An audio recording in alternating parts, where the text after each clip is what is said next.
Welcome on board one of the year's more unlikely charter flights. Crammed into the back of a Russian cargo plane are a group of runners heading to, of all places, the North Pole to run a marathon. Their guide Victor has a new audience for his tales of Arctic survival. Everyone else is just hoping to live through the in-flight meal.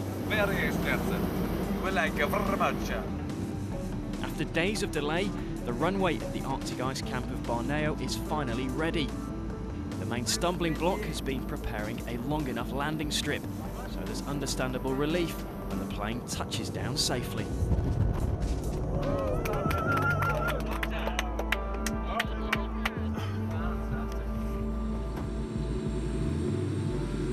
It's kind of scary not being able to see anything and not really knowing what you're about to land, and hoping it'll be nice and gentle, a bit surreal, watching everyone's faces, see how nervous everyone is.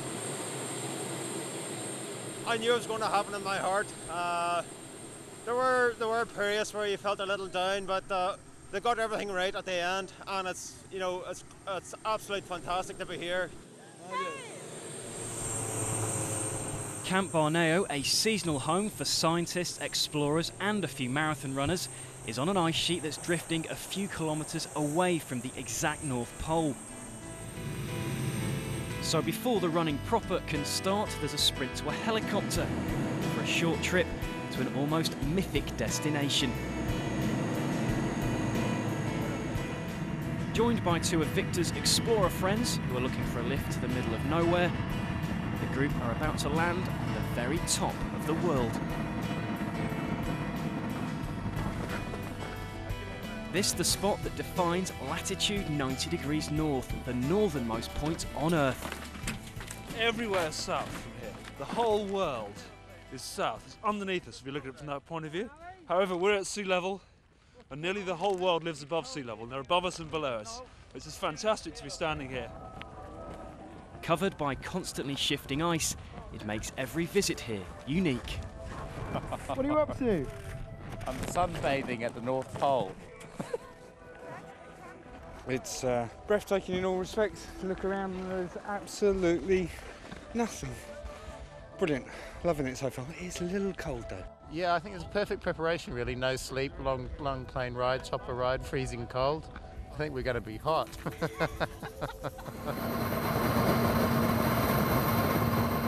After dropping the Russian explorers off in the aforementioned middle of nowhere, there's time for people to start thinking about the task ahead on the trip back to camp where the marathon will be run.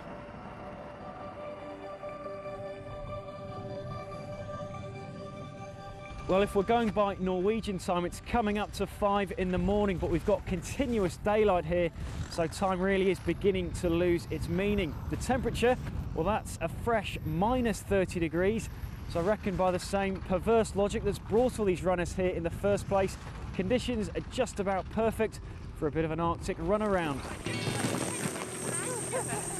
From elite runners to enthusiastic amateurs, 24 runners from 10 different countries are about to begin their personal duel with the Arctic ice.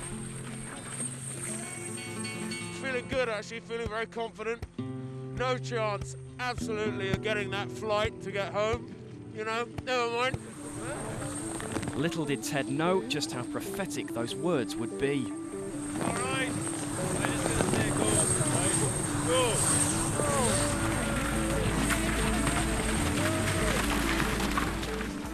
All that's between these runners and the freezing depths of the Arctic Ocean is an ice covering of around 2 meters in thickness.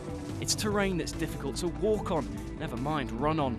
Wind chill is taking the temperature way below -30, and all the time there's the strange presence of an almost otherworldly sun, providing constant light but precious little heat.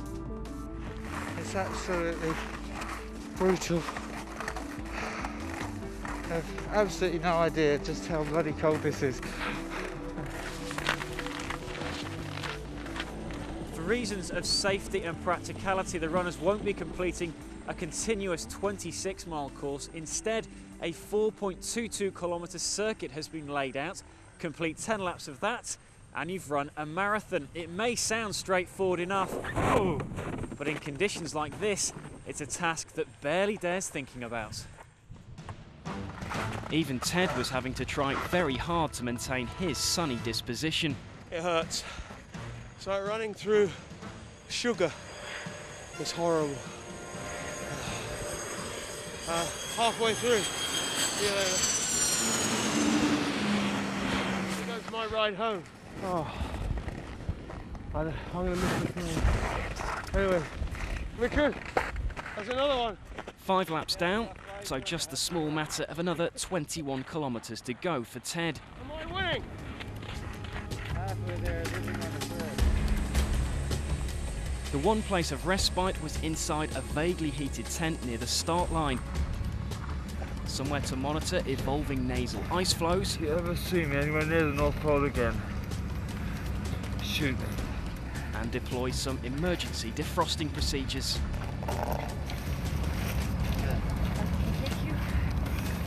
It's like nothing else. It's just unbelievably cold. But it's a laugh as well. in a perverse sort of way. It is pretty awful. Well, 2/3 of the way around now, so just got to keep going. Not stopping now. No way. It's just how physically painful the cold is. It's just really, really hurts. It's not just getting cold. It's painful. It feels like sunburn. Meanwhile, South Korea's An Byung-sik appeared to be taking it all in his stride, leading from start to finish to win in a time of just over 4 hours. I had a great experience. I will never forget this full marathon. Thank you. No, sorry, no. Very, very cold. Low-key celebrations ensued. On's victory party consisting of an audience with half a dozen sleeping Russian workers and a cup of tea. Back on the track, the rest of the field was now facing an unexpected race against time. A plane was getting ready to leave, and the Russians had decided that would be the last flight off the ice for the day. While efforts were made to negotiate its delay, the runners carried on doing their best to finish before the lift went home without them. Very hot, very beautiful, very cold, very nice, and I'm very happy it's over now. By now, faces were disappearing behind full ice sculptures. Never took more than 4 hours for me to complete the race, but today it was. And actually I'm the second time here in the north. 3 years ago I finished the second in Spitsbergen marathon in summer. And today I'm second again. Charlie, how was it out there? Well, I was just telling Ignas, what really surprised me was the snow underfoot got harder and harder. I mean, it got more and more difficult to proceed.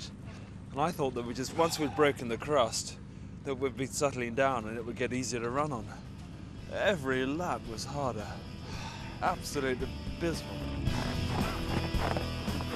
But after just over 7 hours of running time, the game was up. The plane was getting ready to leave. Some runners were just able to finish in time, but a sizable minority of weary souls were leaving without getting the chance to complete their marathon. A devastating experience for runners who'd paid or raised around $15,000 to be there. The Russian pilot who'd been in such a rush to leave, while he looked a little more relaxed about it all.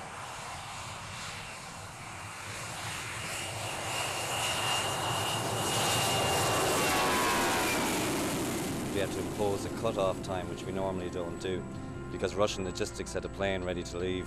I was trying to delay the plane to get as many people across the line as possible, but ultimately about 6 people didn't make it.